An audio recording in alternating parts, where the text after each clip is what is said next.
I'm William Baglivio. I play rhythm guitar in the Royal Rebels.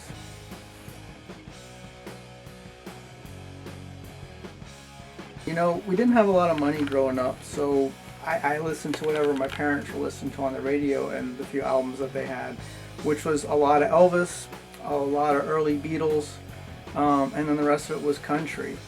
Kenny Rogers, Dolly Parton, Hank Williams Jr., that kind of stuff, which really wasn't my jam.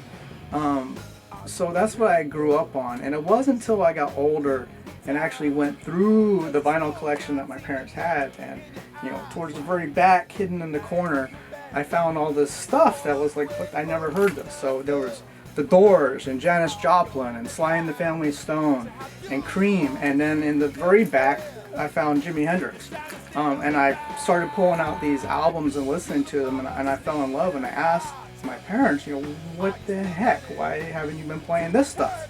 And it turns out, hey, they were both at Woodstock, and they just didn't think that was good music for kids to be listening to, so I loved it even more. So that's what I grew up listening to, and then I think one of my first tapes that I got was Michael Jackson's Thriller, followed quickly by Quiet Riot's Mental Health. Those are the first two tapes that I owned. And then MTV happened, so that's when I really got exposed to, hair metal and Headbangers Ball, and I would get home from school every day, turn on MTV and try to, listen to the music and what I saw there and decide what I liked and didn't like. So that was what I grew up on. And recording at Prairie Sun was kind of a little dream come true. That place has so much history. All of the heroes that I heard of growing up, all the shrapnel metal stuff, shrapnel record stuff was recorded there. So being in those rooms and just feeling the history just kind of bouncing off the walls, it was a little overwhelming. It was exciting, and but at the end of the day, I'm really impressed and happy with what we came together as a band to put together. So super stoked about it.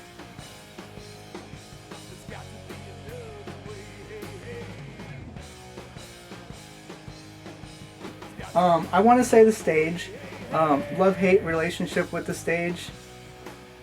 It was a song that I think Bill came up with, and we beat it to death over and over and over again until it submitted and finally became our song. And I got to do some weird stuff out of the box on it, trying to do some organ and stuff on the guitar. So I really like that song.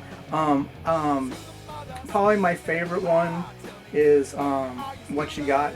I feel like that was probably the first song that I got to contribute to from a writing standpoint on, as far as learning guitar parts on it. So a little bit more of an emotional connection to that one. And if I had to pick a third, Devil's Got Me by the Balls, because it's just hilarious. You got a lot to look forward to. Really excited about the music we put together, and I can't wait for you guys to hear it.